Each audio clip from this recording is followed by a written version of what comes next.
what if I told you that while you were sleeping last night, Donald Trump just replaced the UN, the United Nations? Not metaphorically, not eventually. He's actually doing it right now in Davos with a signing ceremony with 35 countries attending, billion-dollar price tags for permanent membership. This isn't some future policy proposal. This is happening right now as we speak. And the UN's replacement is an organization, an international organization that Donald Trump will head for life. You are not going to believe this. Hey gang, it's me, Dr. Steve, your Patriot Professor, celebrating yet another day in Trump's golden age that you made possible back in November of 2024. So if you want a front row seat on how you continue to change the world in ways you literally never even imagined, make sure to smack that bell and subscribe button. It's being called the Board of Peace. 30-plus nations assembled to be, in the words of Donald Trump, quote, one of the most consequential bodies ever created. Countries like Saudi Arabia, the UAE, Turkey, Egypt, Hungary, Belarus, all part of a new international order that even now is sidelining the liberals in Europe. As if they weren't embarrassed enough by basically losing Greenland, the globalist elites in France, Norway, Sweden, Germany, the UK, they're sulking. They're all refusing to join. By contrast, and not coincidentally, at the same time this is happening in Davos in Moscow, Russian President Vladimir Putin was meeting with Palestinian President Mahmoud Abbas at the Kremlin. Putin has been invited to join the board and has already committed $1 billion to the project. So here's how President Trump described his vision for the Board of Peace. Everybody wants to be on it.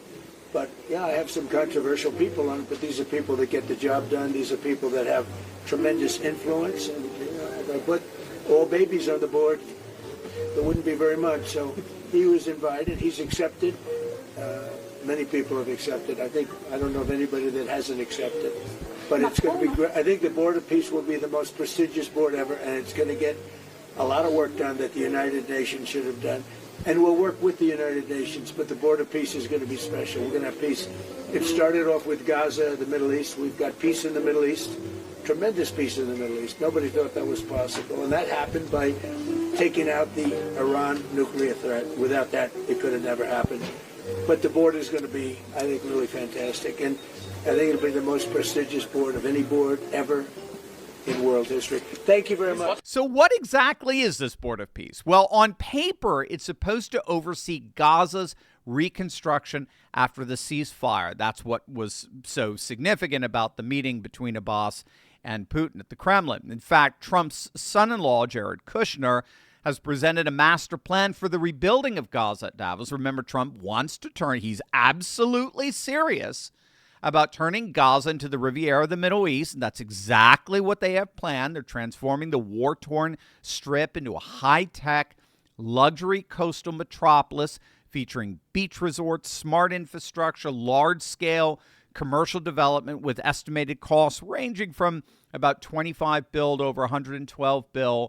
And, of course, it does require Hamas's demilitarization as a prerequisite. But, and here's the major twist in this, which makes it so fascinating. The actual charter for the Board of Peace that Trump sent to world leaders, it doesn't even mention Gaza. Instead, it says that the board will, quote, secure enduring peace in areas affected or threatened by conflict everywhere. Trump himself admitted it when a reporter asked if this would in effect replace the United Nations. Do you want your Board of Peace to replace the UN? Well, it might. I mean, the UN just hasn't been very helpful. I'm a big fan of the UN potential, but it has never lived up to its potential. The UN should have settled every one of the wars that I settled. And that's key. Trump is a big supporter of the ideals of the UN, but not the UN itself. The UN itself has become a bureaucratic monstrosity. It's really nothing more than one massive USAID slush fund for left-wing NGOs. It's no longer even remotely fit for purpose. And so if we're going to have an effective international governing body that can indeed help bring peace effectively throughout the world, the UN, it's not the UN. They can't be reformed. They're going to have to be replaced. And that is exactly what Trump is envisioning for the Board of Peace. And get this, Trump is the founding chairman, and according to the charter, guess how long he holds that position? It's for life, like a Supreme Court justice. It's a life appointment unless he voluntarily resigns or unless he's removed by a unanimous vote of the executive board, which, by the way, he gets to appoint. He picks who joins. He can terminate memberships. He approves all decisions. He can veto anything at any time, and he chooses his own successor. Bloomberg describes this as Trump holding ultimate world decision-making power. Now, here's where it gets really interesting. Remember, I mentioned Russia's pledging $1 billion for the project. Well, as it turns out, if you want to be a permanent member on the board, you do have to pay $1 billion within the first year. Otherwise, you get a 3-year term, and then you're out. It rotates. So Putin has been invited to be a permanent member of the board. He has yet to accept, but many are noting that his $1 billion offer is at the very least a tacit acceptance. And by the way, that money goes into a fund controlled by, you guessed it, Chairman Trump. So countries are literally buying influence with the sitting U.S. president on the international stage. And it's not only completely legal under this charter, but it's perfectly ethical given that they are going to have an impact on effective peace governance around the world, unlike the incurably dysfunctional UN, which, of course, we have to pay dues every year to as well. So what's really going on here? Why is this happening? And why now? Well, this is where things get really fascinating because there's a deeper ideological shift at work here that most people are completely missing. This is going to absolutely blow you away. Take a guess at what this is. This is absolutely amazing. I'll give you a hint. The older we get, the less we hold on to heat. So imagine being stranded in a broken down car in the middle of the night and having to walk for help. You know, a simple rainstorm, even in the summer, that can mean hypothermia. And so that is where this little beauty comes in. I'm going to bring it out. I kid you not. This is a full-size, heat-reflective emergency sleeping bag that actually fits into the palm of your hand. I've never seen anything like it. It's absolutely amazing. And you heard it right. I mean, it's an emergency thermal sleeping bag that can keep you warm down to Arctic temperatures. It's waterproof. It's windproof. It's bright orange, as you could see, so you could be spotted in a disaster. And look at this thing. It's like 7 feet long, 3 feet wide. It's incredible, but it fits in your glove compartment. I've never seen anything like this. Sierra Madre, the genius creators of this emergency sleeping bag, made it small enough to fit in your pocket, your glove box, your junk drawer, your go bag, whatever.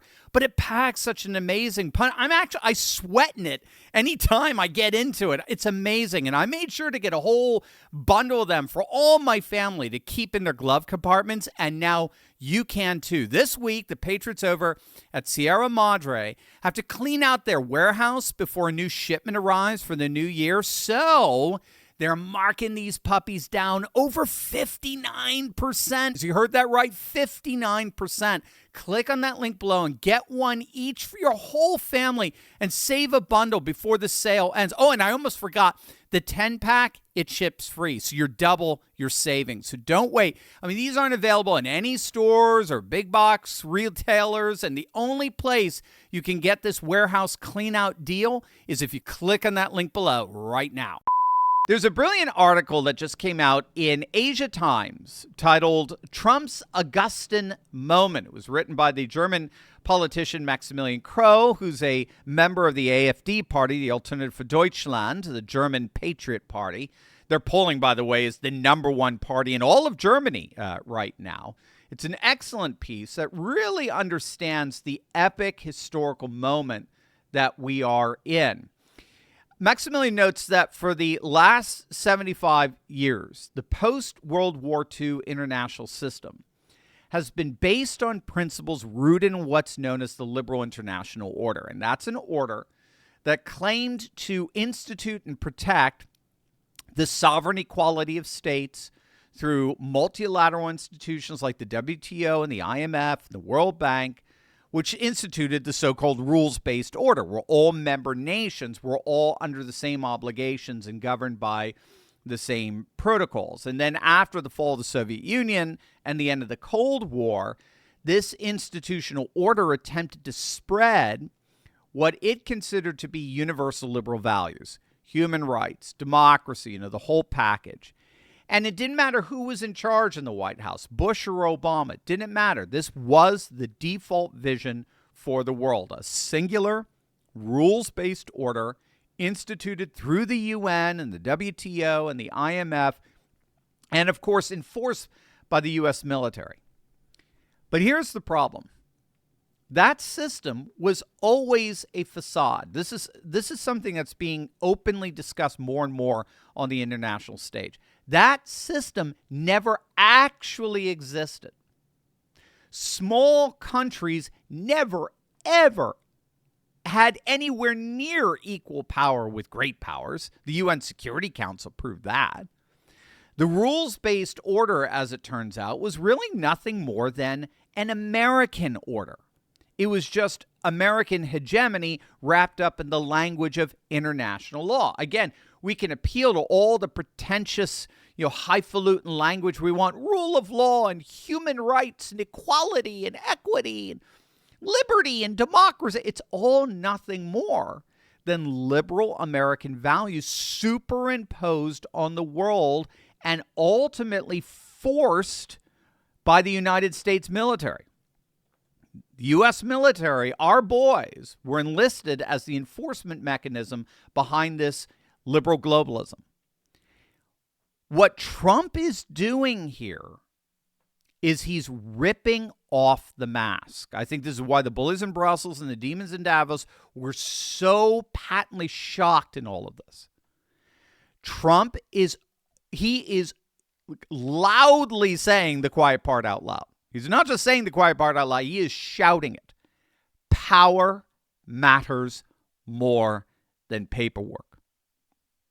Power matters more than paperwork. This is the very essence of political realism. No more pretending that the liberal international order was an objective legal framework. No more pretending that the UN was ever anything other than a vehicle for great power politics. No more dressing up American interests in the language of universal values. No, the world is reorganizing around grand, great civilizational power blocks. And power, raw political power, is going to recalibrate this world, and it's going to end up smashing the liberal international order to pieces, which in many respects it's already done. And here's why Maximilian is calling this Trump's Augustan moment. It's very fascinating. If you know your history, the Roman Emperor Augustus didn't abolish the Roman Republic. Instead, he claimed to have restored it.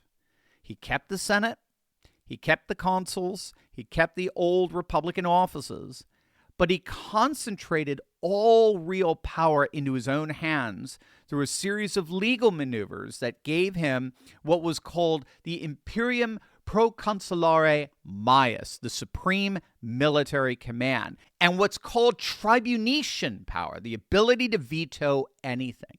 So he continued to look like a Republican magistrate, but he was, in fact, an emperor in all but name. Similarly, Trump isn't formally dissolving the UN. The UN still exists, but it's now going to be increasingly subservient on the world stage to a parallel structure that actually gets things done under the personal permanent chairmanship of Trump himself. He's not rejecting international cooperation. He's just making it bilateral instead of multilateral. He's not abandoning alliances. He's just making them transactional. And most importantly, he's replacing the language of liberal values with the language of deals that respect local cultures, customs, traditions, and civilizational realities. Russia can remain Russia. China can remain Chinese. India can remain Indian. Arabia can remain Arab. No more trying to export democracy or impose woke Western values on the rest of the world. No more NGOs funded by USAID pushing progressive gender ideology in conservative countries. Just realpolitik. Just spheres of influence. Just the recognition that America, along with Russia, China, and India, are superpowers, and superpowers have civilizational regions where their word is ultimately law. This is why Greenland and Venezuela and Panama and, yes, eventually Cuba are all being consolidated in what's increasingly being called the Dunroe Doctrine, right? The Dunroe Doctrine, I guess I should say. And it's not imperialism in the old sense. It's something that the article calls Großraum politics. Great power regional spheres. America gets the Western Hemisphere. Russia gets its near abroad. China gets its historical sphere in Asia. And everyone stays in their lane. And the Board of Peace becomes the mechanism through which these great powers, with Trump as permanent chair, manage conflicts and broker deals between spheres. So here's the bottom line. The United Nations, as we knew it, as the center of global governance, is being systematically replaced by a Trump-chaired Board of Peace that operates on money, deals, and personal relationships rather than votes, resolutions, and international law. This new rising multipolar civilizationalist world isn't theoretical anymore. 35 countries just signed the charter in Davos. The executive board is already meeting, and Trump is chairman for life. The Board of Peace isn't replacing the UN someday. It's replacing it right now. And the world order that emerges from this won't be multilateral, universal, or liberal. It will be bilateral, regional, and realist. Welcome to Trump's Augustan age.